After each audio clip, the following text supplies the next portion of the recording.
کودک بره به مکتب، کارگر بره سر کار. معلمای ما هم بیاین شاد بسیار. همگی دست به کارو باشن شاد و آرام.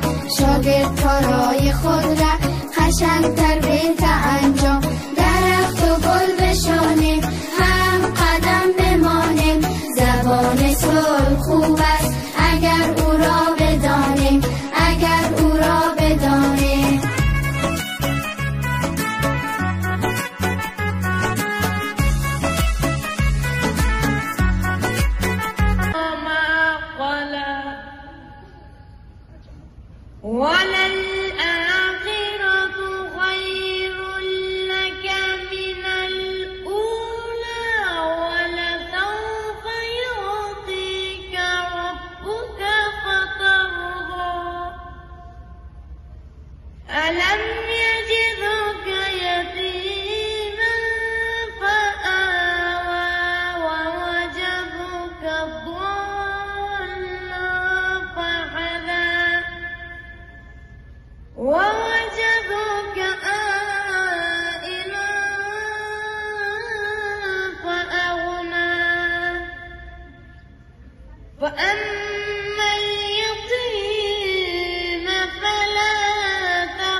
سبحان ربك رب العزة عما يصفون وسلام على المرسلين والحمد لله رب العالمين. خب در این بخش از برنامه شاگردان عزیزمان که در برنامه حسن قرائت اشتراک کرده بودند، از جمعی از اونا چند تن از شاگردانمان توانستند که با صدای خیلی رسایشان و با قرائت خیلی عالیشان امروز اینجا کسب جایزه نمایند. برنامه هنر رسامی ما یا فعالیت‌های فرهنگی ما توانستیم دو شاگرد عزیزمان را از جمعشان انتخاب نماییم که واقعا شهکار کردن و بسیار یک کاردستی و یک فعالیت عالی به جا مانده بودن از خودشان. یکی از شاگردان عزیزمان حوریا جان هستند که بسیار یک کار فوق‌العاده انجام داده بودند و همچنان الیاس جان پسر کوچک و خلاق از صنف اولی.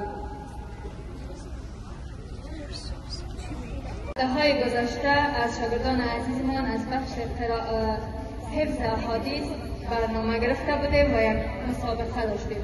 در این جمع هم شاگردانی داشتیم که بسیار عالی درخشیدند که از جمع از این شاگردان عزیزمان در مسابقه احادیث شاگردانی ضروری بود.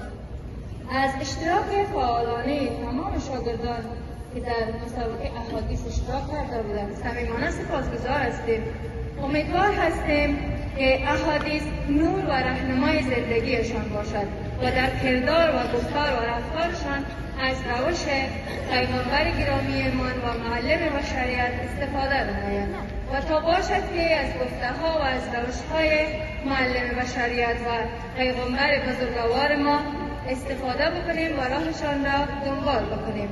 که در این بخش از شاگردان عزیزمان روز جان، هدیه جان، هجرت جان، ابوبکر جان، الطاف جان و ماریا جان خواهشمندیم که در استیج تشریف بیاورند.